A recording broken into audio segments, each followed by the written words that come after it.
Morning.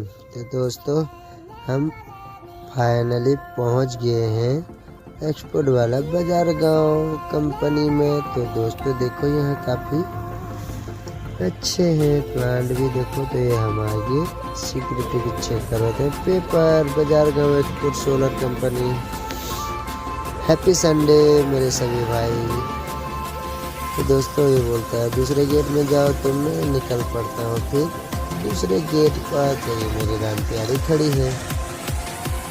तो देखो दोस्तों मैं आ गया फिर दूसरे कंपनी का। तो यहाँ पे आ गया ये देखो LNG 5528। तो हम चले जाते हैं फिर यहाँ पेपर देने। तो पेपर देने के बाद दोस्तों गाड़ी देखो पार्किंग के अंदर लगा हुआ है काफ़ी सारा। तो ये आ गया ड्यूटी टाइम। ड्यूटी टाइम में दोस्तों फिर निकल पड़ते हैं हम गाड़ी की ओर। तो दिखाते हैं आपको 5528। तो बने रहिए अपने वीडियो पे।